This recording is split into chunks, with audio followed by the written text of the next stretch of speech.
جس طرح میں نے آپ کو کہا کہ سر ٹرمپ کے ٹیبل پر بہت ساری آپشنز ہیں۔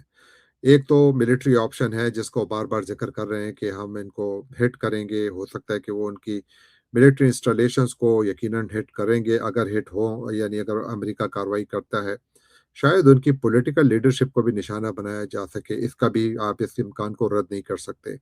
جبکہ ایران نے وارننگ دی ہے کہ اس سے جنگ مزید پھیلے گی، کیونکہ ہم پھر ہر وہ جگہ جہاں پر کہ امریکہ موجود ہے اس کو ہم نشانہ بنائیں گے۔ تو اسی لیے آج قطر کے فارن منسٹر نے کہا ہے کہ اگر امریکہ نے ایران کے خلاف کارروائی کی تو یہ اس علاقے میں بہت بڑی تباہی لائے گا، کیونکہ یہاں پر ظاہر ہے کہ جنگ چھڑے گی۔ امریکہ کی سب سے بڑی مڈل ایسٹ کی ایئر بیس ہے بھی کہاں؟ وہ قطر میں ہے۔ تو اس لیے پہلے بھی قطر نشانے پر بنا تھا، اور اس پر تو پھر نشانے پر آئے گا۔ تو اس لیے یہاں پر ایک بڑی زیادہ ایک عجیب سی صورتحال ہے۔ پھر ساتھ کل سر ٹرمپ نے میری رائے میں ایک اور بہت بڑا اعلان کیا۔ انہوں نے کہا کہ جی وہ تمام ممالک جو کہ ایران کے ساتھ ٹریڈ کرتے ہیں، جو ان کے ٹریڈنگ پارٹنرز ہیں، ان پر امریکہ 25% اضافی ٹیرفز لگا رہا ہے۔ یعنی پاکستان اس وقت جو اپنی مصنوعات امریکہ بھیجتا ہے تو ان پر پاکستان 19% ٹیرفز ادا کر رہا ہے۔ لیکن چونکہ پاکستان اس وقت ایران کا ایک ٹریڈنگ پارٹنر بھی ہے، تو پاکستان کے اوپر ممکنہ طور پر 25% اضافی ٹیرفز بھی لگ سکتے ہیں، جس کا مطلب یہ ہو کہ پاکستان کو آلموسٹ 44% ٹیرفز ادا کرنے ہوں گے۔ اسی طرح بھارت جو کہ ایران کا شاید پانچواں سب سے بڑا ٹریڈنگ پارٹنر ہے، ان کو ان کے اوپر اس وقت 50% ٹیرفز ہے، تو 25% اور لگائیں تو 75% ٹیرفز لگ گئے۔ تو بیسیکلی اس اقدام کے ذریعے وہ تمام ممالک جو ایران کے ساتھ تجارت کر رہے ہیں ان کو پیچھے ہٹایا جا رہا ہے، تاکہ ایران کی اکانومی میں باہر سے پیسہ آنا بالکل بند ہو جائے۔ کیا یہ کامیابی اس میں حاصل ہوگی امریکہ کو؟ فی الحال یہ بات بہت زیادہ قبل از وقت ہے، لیکن اس ہوں کا امپیکٹ ضرور آ رہا ہے، اور وہاں پر جو ہنگامے ہیں، وہاں پر جو پروٹیسٹ ہیں وہ جاری ہیں، لیکن آج خبر یہ ہے کہ شاید اس میں تھوڑی شدت میں کمی آئی ہے۔ کتنی کمی آئی ہے یہ واضح نہیں ہے، لیکن یہاں سے یقیناً سپورٹ حاصل ہے۔ اور پھر ساتھ ہی ڈپلومیسی، یہ ایک اور جو اس کا جو میں آپ کو بتا رہا تھا کہ مختلف ایلیمنٹس ہے اس کا، تو ایک اور جو بڑا ایلیمنٹ ہے وہ ڈپلومیسی ہے۔ آپ دیکھیے جب ایران پر امریکہ نے لاسٹ ایئر جون میں حملہ کیا تھا، تو اس وقت ایران نے بہت زیادہ پروٹیسٹ اس بات پر کیا تھا کہ جناب امریکی تو ہمارے ساتھ بیٹھے ہوئے تھے عمان میں، کیونکہ عمان ثالثی کر رہا تھا ایران اور امریکہ کے درمیان، اور وہاں پر سٹیو وٹکاف کے ساتھ ایرانی جو لیڈران ہیں ان کی ملاقاتیں بھی ہوئی تھیں۔ لیکن اس دوران پھر امریکہ نے حملہ کر دیا، بات چیت ختم ہو گئی۔ اب ایک مرتبہ پھر جو عمان ہے وہ ایکٹیو ہے۔ عمان کے وزیر خارجہ نے گزشتہ کوئی چند گھنٹے پہلے، یعنی 48-50 گھنٹے پہلے ایران کا دورہ بھی کیا، وہاں پر ملاقاتیں بھی کی ہیں، اور امریکہ یہ بات کنفرم کر رہا ہے کہ ایران امریکہ کے ساتھ بات چیت کے لیے تیار ہے۔ یہ بات چیت ہو رہی ہے، یہ تو میں نہیں کہہ سکتے ہو رہی ہے، لیکن میں یہ ضرور کہہ سکتا ہوں کہ دونوں کے درمیان رابطے موجود ہیں۔ سر یہ بتائیں، جو گلوبل اگر ممالک کی بات کریں، مڈل ایسٹ کی بات کریں، یا پھر ہمارے خطہ سرزمین کی بات کریں، رشیا، چین انکلوڈیڈ تھرو آؤٹ دا ورلڈ، میں دیکھ رہا تھا کہ کوئی بھی جنگ کی حمایت نہیں، ایون یو کے یورپ والے یہ بھی نہیں حمایت کرنے کی پوزیشن میں نہیں ہے، اور مخالفت بھی اس طرح نہیں کر سکتے ہیں ڈونلڈ ٹرمپ سے، یا امریکہ کے ساتھ یہ الائی ہے۔ تو اس وقت صرف اسرائیل کے بجائے کوئی ملک نہیں ہے جو جنگ کی حمایت کر سکتا ہے اس موقع پر، یعنی ملٹری وائز اگر امریکہ حملہ کرتا ہے ایران کے اوپر۔ اس کے مڈل ایسٹ کا جو کو نیوٹرلائز کرنا ان فیور آف اسرائیل، یہ بھی ایک اس کا ڈائمینشن ہو سکتا ہے، یہ بھی ایک پرپوز ہو سکتا ہے۔ اس کے بعد آئل کا بھی ایک ڈائمینشن ہے، وہ بھی ایک پرپوز ہو سکتا ہے۔ اگر جنگ میں جانا ہے تو آئل پر قبضہ کرنا، چین اور رشیا کی سپلائی کو بند کرنا۔ پھر اس کے علاوہ برکس بھی ایک بہت بڑا فیکٹر ہے۔ تو ملٹیپل، اور چین کی تجارت کو یا چین کو کنٹرول کرنا، یہ بہت سارے ٹاسک اس میں چھپے ہوئے ہیں رجیم چینج کے اندر۔ تو اس پہ ان دونوں پہ ذرا کمنٹس کیجیے کہ آپ کی بھی یہی انڈرسٹینڈنگ ہے یا اس کے برعکس ہے جو میں کہہ رہا جہاں تک تجارت کا تعلق ہے تو اس وقت تو چین ایران کا سب سے بڑا ٹریڈنگ پارٹنر ہے۔ ایران ہوں۔ دنیا پر جتنا تیل بیچ رہا ہے باوجود سینکشنز کے، تو اس میں 90% تیل جو ہے وہ چین جا رہا ہے۔ تو لہٰذا اس کا مطلب یہ ہے کہ چین کا ایرانی تیل پر بہت زیادہ انحصار ہے۔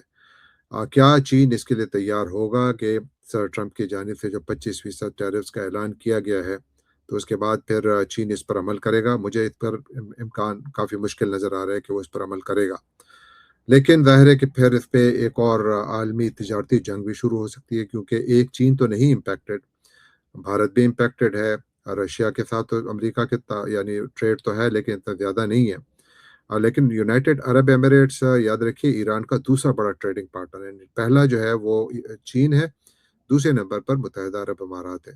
تو اگر یہ تمام چیزیں آتی ہیں تو اس کا امپیکٹ تو نہ صرف یہ کہ ان ملکوں کی اکانومیز پر آئے گا، ایران پر آئے گا، بلکہ ان ملکوں کے امریکہ کے ساتھ تعلقات پر بھی آئے گا۔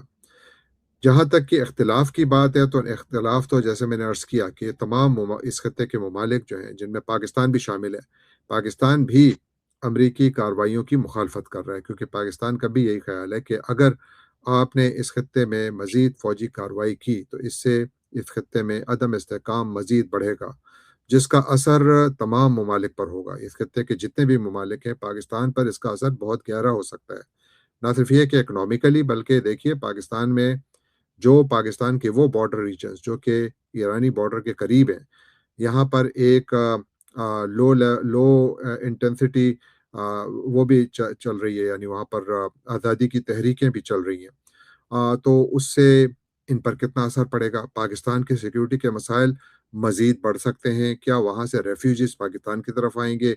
کیا ہوگا؟ بہت سارے سوالات ہیں، کوئی جواب نہیں ہے ان کا۔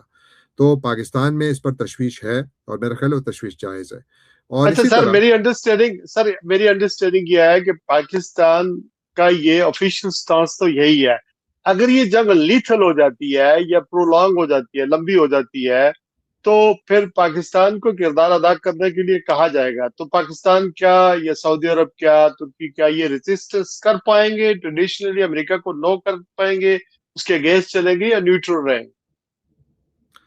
پاکستان کے لیے اگر ایکٹیو جنگ ہوتی ہے تو پاکستان کے لیے یعنی ظاہر ہے پاکستان کی کوشش تو یہی ہوگی کہ وہ نیوٹرل رہے، لیکن اگر آپ صدر ٹرمپ کے مزاج کو دیکھیں تو اس سے تو یہ ظاہر ہوتا ہے کہ شاید پاکستان کو اپنی نیوٹرلٹی برقرار رکھنا کافی مشکل ہو۔ پاکستان نے دیکھیے جون میں جو لاسٹ ایئر جون میں جو اسرائیلی اور ایران کے درمیان جو لڑائی ہوئی تھی تو اس میں پاکستان نے پرو ایران اپنی پوزیشن رکھی تھی اچھی خاصی، ہمارے جو اعلیٰ ترین شخصیات ہیں وہ ایران گئیں بھی، اس کے بعد بھی گئیں، اظہار یکجہتی کیا ایران میں، اس کے اوپر بڑی خوشی بھی منائی گئی۔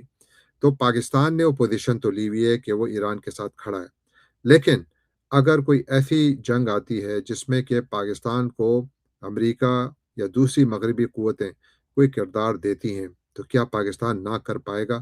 یہ پاکستان کے لیے بہت مشکل ہوگا نہ کرنا، کیونکہ سر ہمیں پاکستان کی ہم اپنی سے کہا اکنامک کیا جائے سیکورٹی گا؟ ہے۔ ہمیں کیا کہا جائے گا، کیا کریں ممکنہ طور پر؟ تو بہت ساری چیزیں ہیں، ظاہر ہے کہ پاکستان کو یعنی اگر آپ ان کو اور کوئی سپورٹ نہ بھی دیں تو جو گراؤنڈ انٹیلیجنس ہے وہ ان کے ساتھ شیئر کر رہے ہو تو شاید ابھی بھی ہو رہی ہو، تو اس قسم کی جو ہیلپ ہے وہ اڈے تو بھی اڈے بھی مانگے جا سکتے ہیں، اڈے بھی مانگے اڈوں جا کی سکتے تو ہیں۔ آئی ایم ناٹ شور کہ امریکہ کو کتنی ضرورت ہوگی، کیونکہ جتنی بڑی یعنی قطر میں امریکہ کا سب سے بڑا ایئر بیس ہے، تو امریکہ کے لیے آئی ایم ناٹ شور کہ پاکستان میں اڈوں کی ضرورت ایران کے لیے ہوگی، لیکن ظاہر ہے اس امکان کو آپ بالکل یعنی رد نہیں کر سکتے، یہ اچھا سر، امکان یہ تو بتا دیں، ہو سکتا ہے۔ اگر امریکہ حملہ کرتا ہے اور دوسری طرف چین ہے اور رشیا ہے، obviously یہ رجیم چینج یا ایران کے اوپر حملہ کرنا ذرا اتنا آسان نہیں ہوگا، کیونکہ ریٹیلیشن ایران کی انٹینشن تو یہ نظر آتی ہے کہ ریٹیلیشن ہوگی، لیکن چین اور رشیا کی اس میں انوالومنٹ آپ کتنی دیکھتے ہیں؟ یعنی ملٹری وائز کھل کر سامنے آ سکتے ہیں؟ بالکل اس امکان کو آپ بالکل رد نہیں کر سکتے۔ دیکھیے ویسے چائنا جو ہے وہ ہمیشہ بہت ٹھنڈا کھیلتا ہے، رشیا جو ہے وہ جی یوکرین میں پھنسا ہوا ہے تو وہ اتنی زیادہ اوپن کنفرنٹیشن شاید افورڈ بھی نہ کر سکے امریکہ کے ساتھ۔ چین جو ہے وہ بھی اس کی بھی سب سے بڑی آپشن یہی ہوگی کہ وہ ریلیٹیولی نیوٹرل رہ کر ایران کی جو مدد کر سکتا ہے کرے، جو انہوں نے پہلے بھی کی تھی۔ تو مجھے اس سے زیادہ کوئی بہت بڑی چائنیز انوالومنٹ فی الحال نظر نہیں آ رہی، انلیس کہ اس کے نتیجے میں یہاں پر اتنا بڑا طوفان آئے تبدیلی کا کہ جس میں پھر بڑی قوتوں کو مزید اپنا حصہ ڈالنا ہوگا، تو وہ علیحدہ بات ہے، لیکن مجھے یہ محسوس ہوتا ہے کہ فی الحال چین وہی احتیاط والا دامن ہی پکڑے رکھے گا، اور ساتھ ہی مدد و اعانت کا بھی وعدہ کرتا رہے گا، کیونکہ لاسٹ جنگ کے بعد دیکھیے ایران نے جو رشیا ہے اس سے سخوئی جہاز جو ہے وہ ان سے خریدنے کے لیے پیسے بھی دے رکھے ہیں۔ ابھی تک وہ جہاز ڈیلیور نہیں ہوئے، اگر حالیہ مہینوں میں ڈیلیور ہوئے تو میں اس بارے میں زیادہ رائے یعنی معلومات نہیں رکھتا، لیکن جو جنگ سے پہلے تھا تو خبریں یہ تھی کہ انہوں نے پیمنٹ کی بھی تھی۔ اسی طرح SU-400 اور S-500، not SU rather S-400 اور S-500 جو ایئر ڈیفنس سسٹمز ہیں، ان کے لیے بھی شاید انہوں نے کچھ پیسے وغیرہ دیے ہوئے تھے، لیکن ان کے پاس ابھی بھی S-300 ہیں جو پرانے سسٹم ہیں، جو کہ بڑے حملے کو روکنے کی صلاحیت نہیں رکھتے۔ تو یوں میرا نہیں خیال کہ یہ بڑی قوتیں ڈائریکٹلی اتنا زیادہ کھل کر سامنے آئیں گی، لیکن بہت ساری چیزیں ایسی ہوتی ہیں جو کہ کبھی بھی آپ ایکسپیکٹ نہیں کرتے، لیکن حالات واقعات ایسا رخ لیتے ہیں کہ جس میں پھر کوئی چاہے نہ چاہے اپنی پوزیشن بدلتا ہے۔ کیا یہ تو علاقہ اس طرف جائے گا؟ صحیح، I am not sure. Pakistan سعودی عرب سے ایک دفعی معاہدہ اس نے کیا ہے، پھر ابھی ترکی بھی معاہدہ کر رہا ہے، تو لگتا یہ کہ پاکستان کو رول مل رہا ہے کہ آپ آگے بڑھیں اور یہ باقی ممالک اس طرح اس کا ساتھ دیں، یا یعنی ترکی کا اور ایران کا اتنا سعودی عرب کا کوئی اپنا سٹانس ہوگا ٹورڈز ایران جنگ؟ چونکہ ٹریڈیشنلی دیکھا گیا ہے کہ ایران کے ساتھ تو بائیلیٹرل اچھے تعلقات نہیں رہے ہیں سعودی عرب کے، اور یونائٹڈ عرب امارات ہیں اس کے تو بہرحال تعلقات کافی بہتر ہو گئے ہیں ان دنوں میں، لیکن ان کی کیا پوزیشن دیکھتے ہیں کہ نیکسٹ ڈور ایک جنگ ہو رہی ہے اور اس سے کس طرح وہ اس کو کس طرح آن کر سکتے ہیں، نیکسٹ ان کا بھی ٹرن ہو سکتا ہے۔ اور آخری جو اس کا حصہ سوال کا یہ ہے کہ فال آف کرنٹ رجیم جو 45 ایئر پرانی ہے علی خامنائی کی، اس کے بعد کا اگلا سینیریو کیا دیکھ رہے ہیں؟ خود امریکہ کنٹرول کرے گا، نئی حکومت لائے گا، کیا ہوگا؟ ایران ایک بڑا ملک ہے، میرا نہیں خیال کہ بوٹس آن گراؤنڈ کے بغیر آپ وہاں پر تبدیلی لا سکتے ہیں۔ واحد طریقہ جو وہاں پر تبدیلی لانے کا ہے وہ یہی ہے کہ عوام کھڑے ہوں، عوام اپنی حکومت کو خود ہی گرا دیں، اور ایگزیکٹلی آپ دیکھیے امریکہ وہی کر رہا ہے، چاہے وہ رضا شاہ پہلوی کے صاحبزادے ہوں جو یہاں بیٹھے ہوئے اور وہ بڑی بے چینی سے انتظار کر رہے ہیں کہ کب وہ جائیں گے اور لاکھوں لوگ ان کا استقبال کریں گے۔ کیا ایسا ممکن ہے؟ مجھے فی الحال اس کا امکان بہت کم نظر آ رہا ہے۔ جہاں تک کہ باقی یعنی سعودی عرب اور دوسرے ممالک کا تعلق ہے، میرا نہیں خیال کہ دنیا میں کوئی ایسا ملک ہوگا جو کہ چاہے گا کہ ان کی سرحدوں کے قریب بڑی جنگیں ہوں۔ سعودی عرب بھی اس وقت آپ دیکھیے کہ ایکٹیولی انگیجڈ ہے یمن میں، سعودی فوجیں اس وقت بھی یمن کے سرزمین پر کارروائیاں کر رہی ہیں، اور وہاں پر جو متحدہ عرب امارات کے جو سپورٹڈ جو وہاں پر گروپس ہیں ان کا خاتمہ کر رہی ہیں، ان کو وہاں سے بھگا رہی ہیں۔ تو میرا نہیں خیال کہ سعودی عرب بھی اس کے حق میں ہوگا کہ یہاں پر کوئی بڑی کارروائی کی جائے، کیونکہ انسٹیبلٹی اگر ایران میں آئے گی تو اس سے پورا خطہ متاثر نہیں ہوگا بلکہ شدید متاثر ہوگا۔ جہاں تک کہ ایران کے تیل پر قبضے کا تعلق ہے، یعنی وینزویلا پر بھی امریکہ نے قبضہ نہیں کیا، لیکن اس کے تیل کی تجارت کا کچھ حصہ امریکہ نے کنٹرول یوں کیا ہے کہ وہ تیل نکالتے ہیں، امریکہ ان کے ٹینکر پکڑ لیتا ہے، اور وہ ٹینکر جو ہیں وہ پھر عالمی مارکیٹ میں امریکہ بیچے گا، تو یہ ایک طریقہ ہے۔ لیکن اس میں بھی آپ دیکھیے کہ وینزویلا جو ایک زمانے میں 3-4 ملین بیرل پر ڈے تیل پروڈیوس کرتا تھا، اب وہ 0.4-0.5 ملین بیرلز تیل پروڈیوس کر رہا ہے، عالمی مارکیٹ میں لا رہا ہے، تو اس کا شیئر بہت کم ہے۔ اس سے اگر امریکہ کو فی الحال کوئی فائدہ مل بھی رہا ہے تو وہ بہت زیادہ محدود ہوگا۔ ایران کے کیس میں تو یہ زیادہ کمپلیکیٹڈ اس لیے بھی ہوگا کہ اس خطے میں جو باقی ممالک ہیں ان کے بھی تیل کے کاروبار پر بڑا اثر پڑے گا، تو آئی ایم ناٹ شیور کہ وہ کتنے اس کے حق میں ہوں گے کہ جی امریکہ آئے اور یہ ایرانی تیل پر قبضہ کرے اور اس کو کنٹرول کرے، اور اس کے بعد پھر عالمی مارکیٹ میں تیل کی قیمتوں کو اتنا نیچے لے آئے کہ امریکہ کو یا دنیا کے کسی بھی ملک کو ان بادشاہتوں کو ختم کرنے کے لیے فوج کی ضرورت نہیں پڑے گی، انہی کے اپنے عوام ان کے خلاف کھڑے ہوں گے، کیونکہ جو پرتعیش زندگی وہ اس وقت گزار رہے ہیں، تو یقیناً پھر جب پیسے نہیں ہوں گے تو پھر مسئلے وہاں پر بھی بنیں گے۔ ایک طرف سر چین ہے جو ہمارا ٹیسٹڈ فرینڈ ہے پاکستان کا، دوسری طرف امریکہ ہے جس پر ہماری تعریف بھی بڑی ہو رہی ہے، ہمارے تعلقات بھی بہت اچھے ہیں ماشاءاللہ سفارتی طور پر امریکہ کے ڈونلڈ ٹرمپ کے خاص کر کے ساتھ۔ تو اگر چین کی تو ظاہر ہے یہاں ایران میں بہت بڑی انوالومنٹ ہوگی جنگ کی صورت میں، وہ نہیں چاہے گا کہ یہاں پر آئے، رشیا بھی نہیں چاہے گا، انڈیا بھی نہیں چاہے گا.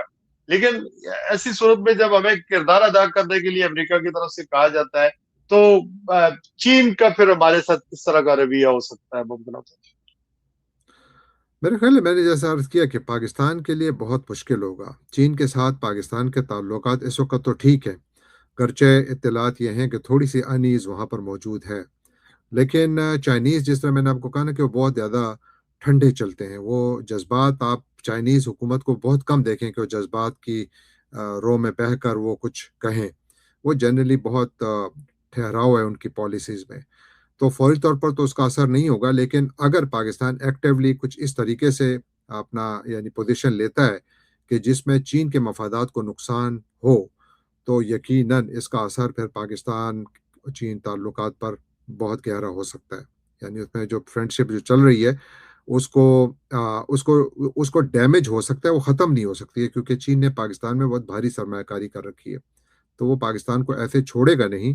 لیکن ہاں، یہ ضرور ہے کہ پاکستان کو یاد دہانی کے لیے شاید تھوڑا بہت پریشر ضرور ڈالے. Thank you very much Jahangir Khattak sahib, all the way from America, New York سے ہمارے ساتھ موجود تھے. میں کوشش کروں گا جمعرات کو اسکائی 742 پر، جہاں پر میرا پروگرام ہوتا ہے دی لنڈن آئی، اس میں انشاءاللہ کوشش کروں گا کہ اس میں پارٹیسپیٹ کر سکتے ہیں.